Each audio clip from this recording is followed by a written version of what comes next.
पाठ 15 सर्वनाम तथा सर्वनाम के भेद, प्रोनाउन एंड इट्स क्लासिफिकेशन। सर्वनाम शब्द दो शब्दों से मिलकर बना है, सर्व तथा नाम। सर्व शब्द का अर्थ है सब या समस्त तथा नाम शब्द संज्ञा का पर्याय है।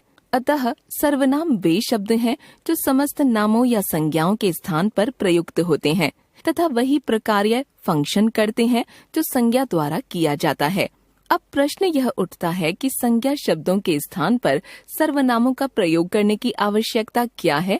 आप जानते ही हैं कि यदि संज्ञा शब्दों का प्रयोग बार बार किया जाएगा तो भाषा अस्वाभाविक, अननेचुरल लगने लगेगी। उदाहरण के लिए निम्नलिखित गद्यांश को पढ़िए। अब्दुल के गांव का नाम नौशेरा है। अब्दुल नौशेरा के सरकारी स्कूल में पढ़ता है। अब्दुल के सभी अध्यापक अब्दुल को बहुत पसंद करते हैं। अब्दुल के पिता मौलाना नसरुद्दीन नौशेरा के डाकघर में डाकिया नियुक्त हैं। मौलाना नसरुद्दीन बहुत ईमानदार व्यक्ति हैं। नौशेरा के लोग अब्दुल के पिताजी की बहुत इज्जत करते हैं। अब्दुल के पिताजी भी नौशेरा के लोगों की बहुत मदद करते हैं। आपने देखा कि बार बार संज्ञा शब्दों के दोहराए जाने से गद्यांश के वाक्य अटपटे और अस्वाभाविक लग रहे हैं। यदि इसी गद्यांश को निम्नलिखित तरीके से लिखा जाए तो यह स्वाभाविक लगने लगता है। अब्दुल के गांव का नाम नौशेरा है। वह नौशेरा के सरकारी स्कूल में पढ़ता है। उसके सभी अध्यापक उसे बहुत पसंद करते हैं। उसके पिता मौलाना नसरुद्दीन वहीं के डाकघर में डाकिया नियुक्त हैं। वे बहुत ईमानदार व्यक्ति हैं। वहाँ के लोग उनकी बहुत इज्जत करते हैं। वे भी वहाँ के लोगों की बहुत मदद करते हैं। आपने देखा कि संज्ञा शब्दों के स्थान पर प्रयुक्त होने वाले ये सभी शब्द वही प्रकार्य कर रहे हैं जो संज्ञा शब्दों द्वारा किया जा रहा था। भाषा में इन शब्दों को ही सर्वनाम कहा जाता है। अंग्रेजी में सर्वनाम को प्रोनाउन कहते हैं। परिभाषा: वाक्य में संज्ञा शब्दों के स्थान पर प्रयुक्त होकर संज्ञाओं का ही प्रकार्य करने वाले शब्दों को सर्वनाम कहा जाता है। सर्वनाम भेद, प्रभेद, क्लासिफिकेशन ऑफ प्रोनाउंस। जिस तरह सभी संज्ञा शब्द एक प्रकार के नहीं होते, उसी तरह सभी सर्वनाम शब्द भी एक जैसे नहीं होते। सर्वनामों के निम्नलिखित भेद किए जाते हैं। पुरुषवाचक सर्वनाम, पर्सनल प्रोनाउंस। जब भी दो लोग बातचीत करते हैं तो वक्ता कभी अपने बारे में कुछ कहता है, कभी श्रोता के बारे में और कभी उस तीसरे व्यक्ति के बारे में जो वहाँ मौजूद नहीं है।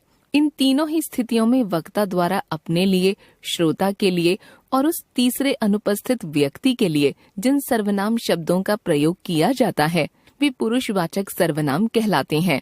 इन्हीं आधारों पर पुरुषवाचक सर्वनाम 3 प्रकार के हो जाते हैं: उत्तम पुरुष, मध्यम पुरुष तथा अन्य पुरुष।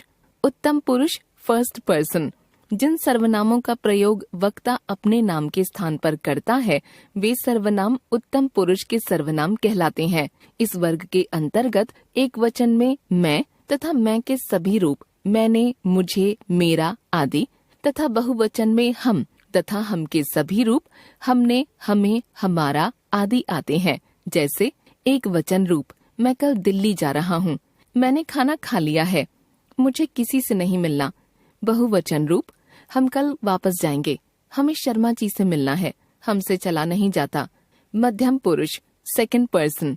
वक्ता द्वारा श्रोता के नाम के स्थान पर जिन सर्वनामों का प्रयोग किया जाता है वे मध्यम पुरुष के सर्वनाम कहलाते हैं। इस वर्ग में तू एक वचन, तुम बहुवचन तथा आप बहुवचन आदर सूचक सर्वनाम तथा इनके विभिन्न रूप आते हैं। जैसे एक वचन रूप, तू मेरे साथ चलेगा या नहीं? तुझसे कौन बात करेगा? तुम मेरे साथ चल सकते हो? तुमको यह काम तो करना ही होगा। आप किस स्कूल में पढ़ाते हैं? आपने खाना खाया या नहीं?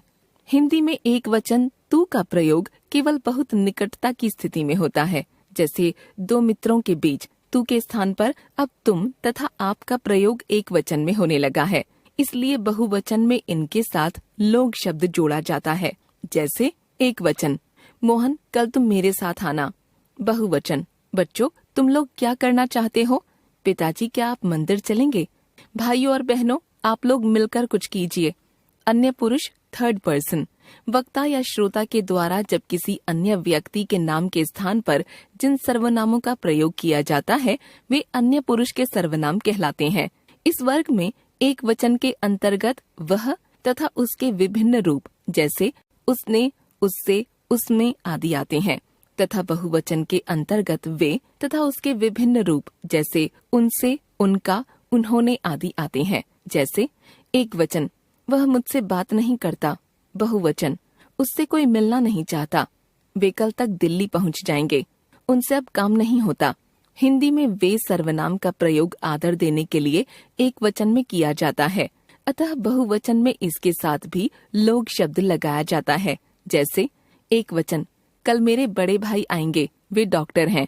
बहुवचन, वे लोग मंत्री जी से मिलना चाहते हैं।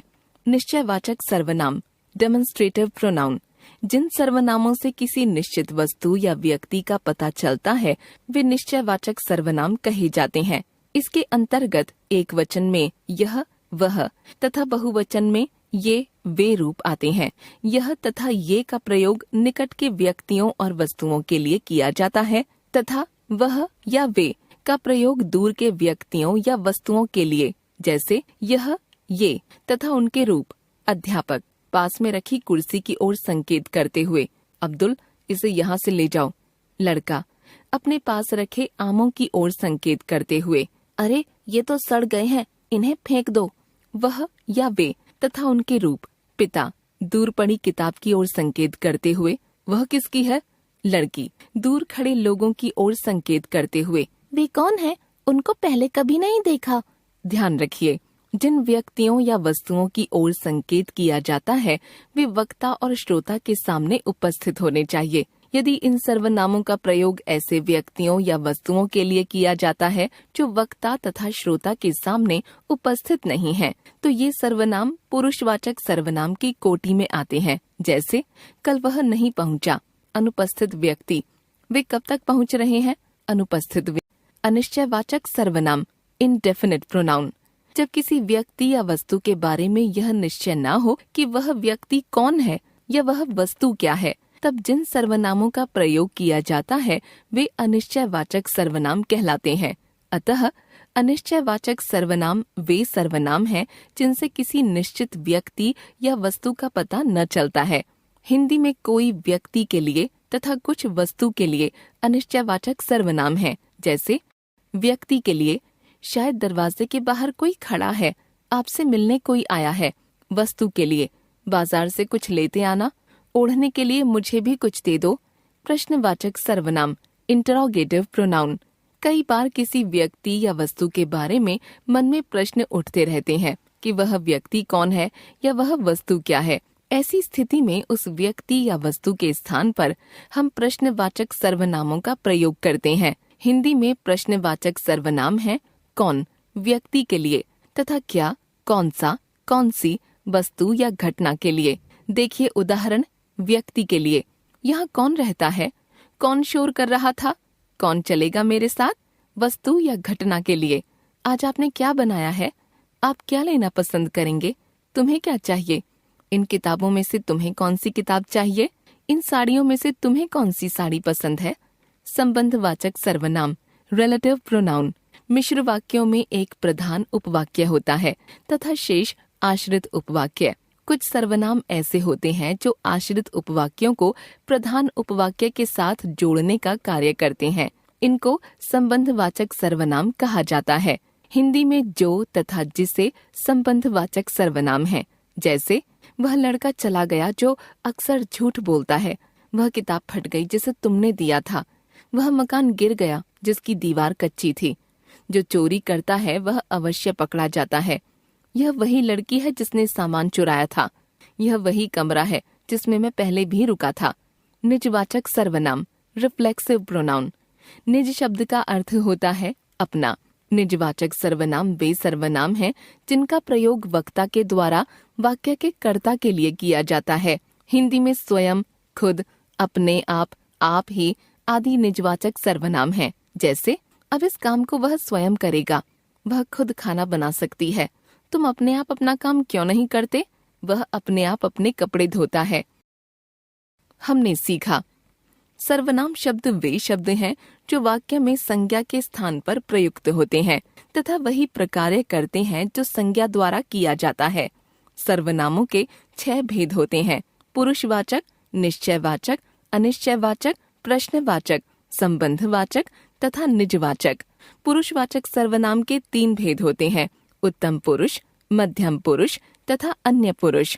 उत्तम पुरुष सूचक सर्वनाम है मैं, हम। मध्यम पुरुष सूचक सर्वनाम है तू, तुम, आप तथा अन्य पुरुष सूचक सर्वनाम है वह, वे। निश्चयवाचक सर्वनाम है यह, वह, किसी वस्तु या व्यक्ति की ओर निश्चित संकेत करते हैं। अनिश्चयवाचक सर्वनाम है कोई, कुछ। इनसे किसी निश्चित व्यक्ति, वस्तु का पता नहीं चलता। जब मन में यह प्रश्न उठे कि कोई वस्तु क्या है या कोई व्यक्ति कौन है, तब प्रश्नवाचक सर्वनामों का प्रयोग किया जाता है। इसके अंतर्गत कौन व्यक्ति के लिए तथा क्या, कौन सा, कौन सी वस्तु के लिए सर्वनाम आते हैं। मिश्र वाक्यों में प्रधान उपवाक्य तथा आश्रित उपवाक्यों को जोड़ने का कार्य करने वाले सर्वनाम संबंधवाचक सर्वनाम कहलाते हैं। इसके अंतर्गत जो, जिस सर्वनाम आते हैं। जिन सर्वनामों का प्रयोग वक्ता द्वारा वाक्य में स्वयं के लिए किया जाता है वे निजवाचक सर्वनाम कहलाते हैं। इसके अंतर्गत स्वयं, खुद, अपने आप आदि रूप आते हैं। सर्वनाम पुरुष, वचन तथा कारक इन 3 व्याकरणिक कोटियों से परिवर्तित होते हैं, किंतु लिंग के अनुसार नहीं बदलते।